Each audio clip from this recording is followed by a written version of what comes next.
Hello mga kalabs! The old. Ha? The old. Old daw ako, sabi niya. Kasi nagbalot ako mga kalabs. Ay, ano what happened? So naglalakad kami mga kalabs.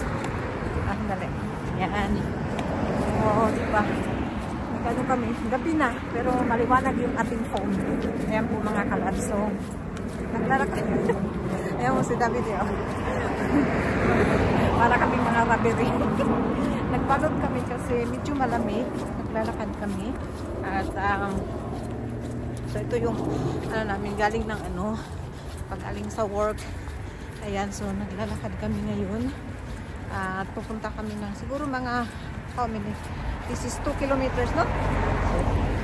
So like 2 kilometers going, 2 kilometers back. Ano lang, yung hindi naman masyadong malayo. Kailangan yan naming magbilis kasi kailangan naming magpapayat. Kaya maglalakad kami mga kalabs. So, ito yung madilim na dito. What time is it now? 6 o'clock na dito pero medyo madilim mga kalabs na. Kasi madilim na pero maliwanag yung ating vlog. Ayan. Oh, diba? Puro para kaming mga para kaming mga Dating dark. para kaming mga hold uppers kasi nag-ano talaga ako mga kalabs kasi yung buhok ko tatayo siya kasi kaya tinabunan ko para akong yung saan tawag ng mga kalabs yung mga Egyptian. Yung nagtabo ng mga ganyan, di ba? So, ganyan. Medyo malamig-lamig din. Pag mabilis naman ang lakad mo, hindi siya malamig. Di ba? So, ngayong araw na ito mga kalabs ay wasak yung utak ko kasi buong araw ako may school. So, buong araw ako nakatitig sa computer and yung teacher pa naman namin kasi about laws, about rules, kung paano ka mag-handle ng mga workers, ganun. So, napaka-hectic yung Tapos, pag nag-break pa kami, okay, break, saya na namin 5 minutes lang pala. Tama-tama, iilan, babalik ka na naman. Grabe talaga, from 9 to 4. Imagine mga clubs, 9 to 4. Parang, pag araw-araw yun, ang sakit kaya sa ulo. Pero, ang dami kong natutunan. Gusto ko lang i-share sa inyo yung mga rules, lalo na dito sa Finland, kung paano magiging pero hindi ko dito sa naglalakad mga kalabs dahil makulit yung tingnan mo ang ganda ng kulay. Wow, it's nice color door. So i-explain ko na lang sa inyo baka mamaya pag isang rules ng paano mo i-handle ang workers, mga agreements, mga contracts ganun. So mamaya ipakita ko sa inyo na. Sige, see you later. So mga kalabs, nakarating na kami sa bahay. Ayan, madilim na. So isang oras kasi tinan mo ang dilim doon sa loob namin, diba? Madilim na. So nandito na kami, naglakad kami ng mabilisan. 4 kilometers mahigit yung nilakad namin. So ayan.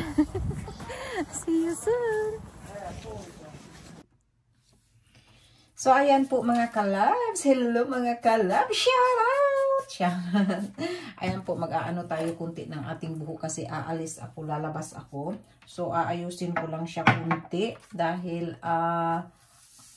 makipag-meet ako ng friend. So anuhin ko lang siya ng kunti na parang hindi naman siya yung buhaghag kasi yung buhok ko mga kalabs. So ano ko lang siya, saglit lang din kasi magpe-prepare pa ako ng food. Ayan po, bago ako aalis. Syempre pagdating ng mag-ama ko, parang may food naman sila. So hindi pwedeng hindi ko sila handaan ng food. Ayan, so mag-aano pa tayo. So bilisan ko lang itong anuhin ko lang. Ayan, hala, may puti akong nakita. O ayan, kukunin ko yung puti. May puti akong nakita. Ay naku, ang tapang ng puti. O yan, tanggalin ko siya. Tinatanggal ko yung puti mga kalab. Sabi nila wag daw tanggalin para hindi dadami. Ay naku, dadami din yan. Pero pag may makita ako, tinatanggal ko talaga. Yan, ayaw ko siyang mag-shining dyan sa aking yan. O, tinanggal ko. Puti talaga siya. O, yan.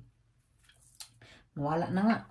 Ayan po mga kalabs. Ganito ko lang yung parang dito lang sa pinakaano kasi nagmamadali ako dahil magluluto pa nga ako. Ayun, mayroon pa isang puti. Ayan. So, ganito ko lang. Mabilisan lang itong pag-aayos ng ating buhok. Ayan. Tsaka hindi siya maliliit. Malalaki siya. Ayan ang gagawin ko. Pero may nakita pa akong isang puti doon sa likod. So, ayan po mga kalabs pala. Dito sa Finland, hindi ganun kadali. Lalo na sa trabaho ko as a leader. Ayan po. So, i-share ko sa inyo ang isa. Ito yung kung paano ang mag-start ng work. Paano nga ba paano ka ba ma-start, paano ka ba i-hire, ganun. So, ganun po mga kalabs. Dito sa Finland, worker at saka yung halimbawa kami nag-hire kami and then so kailangan sa agreement clear both side. Ayan po. Kasi maraming mga cases na hindi naintindihan ng worker.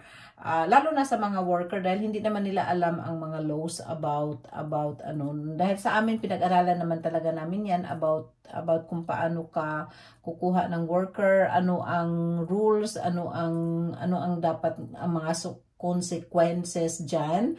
So ano nga ba? So ayan po mga kalab, base po sa mga contract. Ayan, dalawa na yung puti na nakuha ko. So base po sa mga contract na gagawin namin, kailangan po din kami pong gumagawa ng contract ay kailangan po kaming maingat sa mga lahat ng So ganito 'yun. Paano nga ba kami ng workers, mag-hire, paano nga ba ang process? Paano nga ba ang process ng hiring sa work sa Finland? So ganito 'yun. Mag-advertise kami sa aming site ng aming work. And then, so may mga applications. So sa amin talaga, ay, nakatagilid pala yung phone natin. Sorry, hindi ko napansin. Ngayon lang. So sa amin talaga is, marami talaga kaming thousands ang mga namin kasi 'di ba malaki yung company na tinatrabahuan ko. So ayan po, so hindi yun ibig sabihin halimbawa may i-recommend ka, hindi kami automatic na okay, pwede naming i-mention ang name but hindi talaga kami pwede, depende yan sa inyong application. Depende sa inyong application kung sino yung basa ng mga application nyo, ng mga CV nyo, ganun. Kung sino yung qualified kayo, so doon kayo matatawagan or kahit na sabihin namin na binabanggit namin yung mga names nyo, kung gusto nyo, halimbawa ako, nagre-recommend ako, halimbawa yung isa kong kaibigan, na-recommend ko, nakuha siya. So, depende talaga yan din sa inyong resume, sa inyong application, sa inyong application, ganoon. So, 'di ba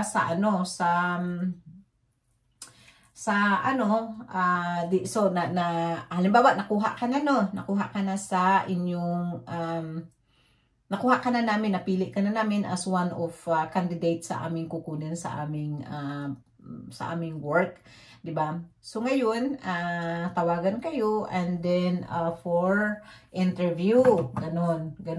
Pero hindi ibig sabihin na tinawagan kayo at interview, hire na kayo. So of course, titingnan namin kung qualified ka ba sa aming at saka depende talaga yan sa iyo, depende kung gaano ka kagaling sa interview at depende kung gaano pag may tanong kami, depende sa sagot mo, ganun yun ang process noon. At syempre titingnan din namin yung all over, no?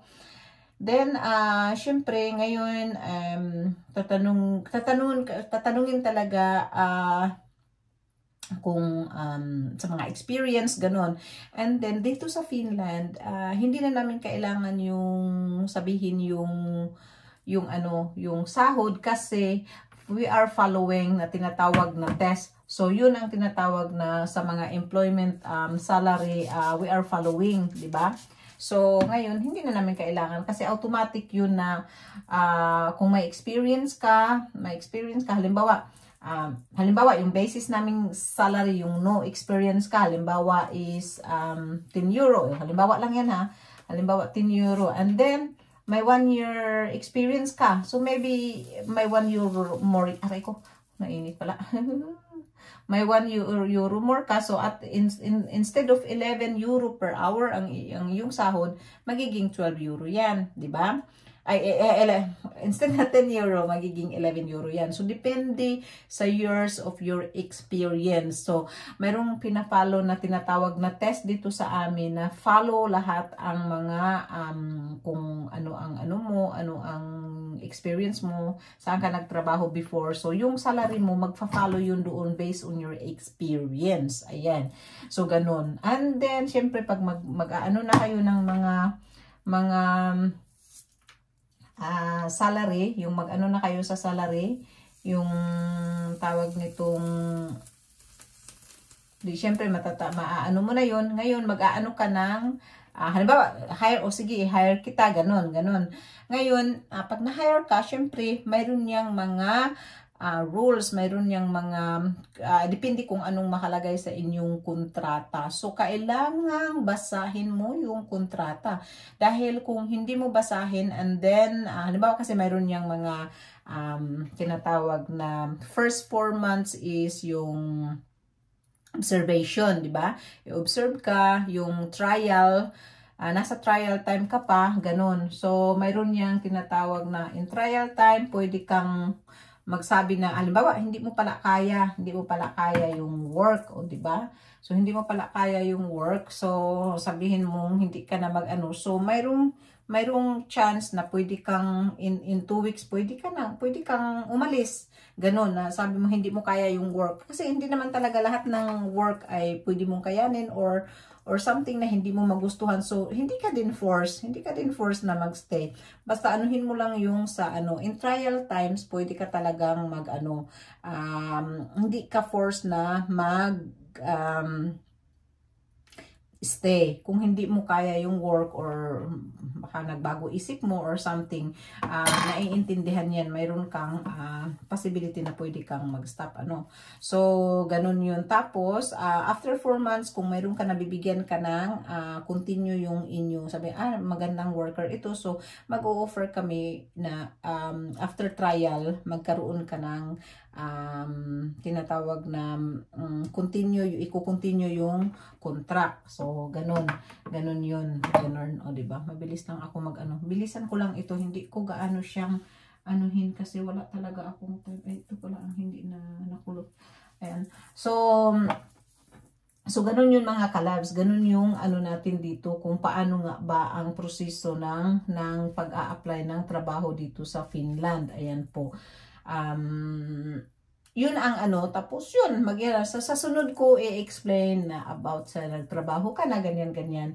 So, sa sunod ko i-explain. So, yun lang po mga kalabs. Nakita nyo yung naglakad kami kagabi. Kami ni David ngayon dahil kailangan naming mag-lose ng weight dahil tumatanda na kami. So, naglakad kami kahapon. Ang ganda nga naman ang feeling pagkatapos mo maglakad kasi parang na-fresh ka. Alam mo bang pagkatapos pala naming naglakad kahapon mga kalabs ay nakatulog si David. Nakatulog talaga siya. As in, tulog. So, ayan. So, yun lang po ang may share ko sa inyo for today's video. At panoorin nyo ang iba ko pa din na isi-share sa inyo sooner. So, mag-share ako sa inyo kung nasa trabaho ka na, and then ano ba ang mga patakaran, and ano ba ang